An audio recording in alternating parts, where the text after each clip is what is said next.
This is the second video in a series on multiplying and dividing radical expressions.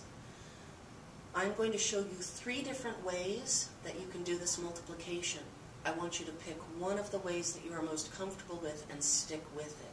When I come and help you individually, you need to let me know which of the methods you liked best. So the first method is called the area model. This should make you think of Punnett squares like you do in your biology classes. So I've created a 2 by 2 box. This 2 is going to go up here, the positive radical 3 here, the positive 4 here, and the positive radical 3 here. This is called the area model because we find the area in each of the boxes. In other words, we're going to multiply. So for this box where my finger is, I want to multiply 4 times 2, which is 8. In this box, I want to multiply the 4 by radical 3, which is 4 radical 3. In this box, I want to multiply the radical 3 by the 2, which is 2 radical 3. And finally here, I want to multiply radical 3 by radical 3, which is radical 9. But remember, the square root of 9 is really 3. So now I have 2 like terms on the diagonals. Do you see that 8 and 3 are both normal, everyday numbers? We're going to combine them. 8 and 3 make 11. On this diagonal, I have 2 like radicals. I have 2 radical 3 and 4 radical 3. Together, they are 6 radical 3. That 6 radical 3 is positive, so I put in a plus sign. We have just multiplied that radical expression. Let's try it a second way. This is called the stacking method. Doesn't matter which one's on top or on bottom, but we're going to do this like a traditional multiplication problem. Radical 3 times radical 3 is radical 9. Oh, wait, that's really just 3, and it's positive. Radical 3 times 2 is 2 radical 3. I need a placeholder of a 0, just like when I normally multiply. 4 times radical 3 is 4 radical 3, and it's positive. And 4 times 2 is 8. I'm going to begin by adding straight down. 8 and nothing is 8.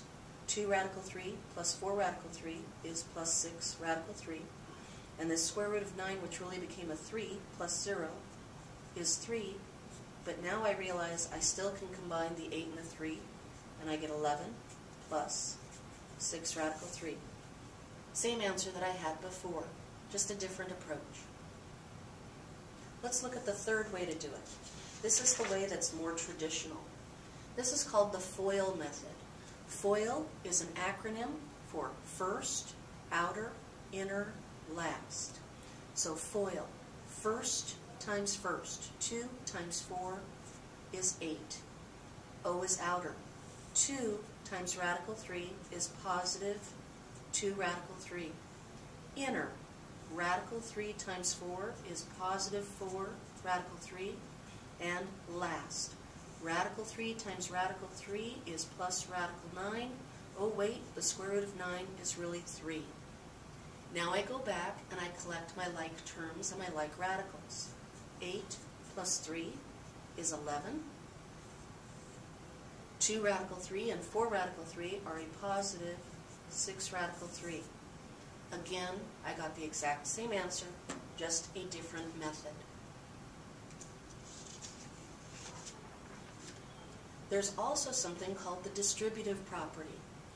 This is kind of like that last one I showed you with FOIL, except instead of multiplying by 2 terms, we only have to multiply by 1. So I'm going to multiply radical 5 times radical 10, and I get radical 50. I'm going to multiply radical 5 times 6 radical 3.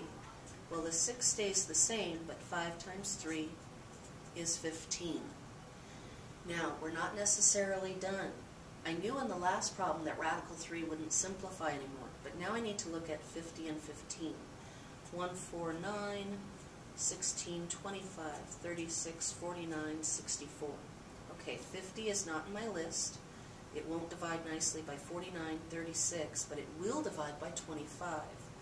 So this becomes the square root of 25 times the square root of 2 plus, let's see, 15.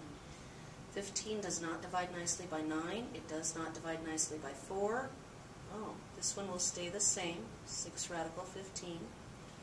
The square root of 25 is 5, so this is 5 radical 2 plus 6 radical 15. These two radicals are not alike.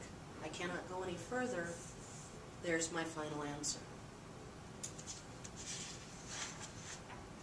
I have 4 problems I would like you to try. The square root of 2 minus 2, that quantity squared. Pick any one of those 3 models that I showed you to use. Number 2, 6 radical 2 times radical 3 plus 3 radical 10. This one is just that distributive property. And of course, go back and see if any of your radicals can be simplified. Number 3, 2 minus radical 3 as a quantity times 5 plus the square root of 5 as a quantity. And number 4, 2 radical 3 minus 7, that quantity squared. Remember that to square something is the same as saying take 2 radical 3 minus 7 times 2 radical 3 minus 7. Same idea on number 1.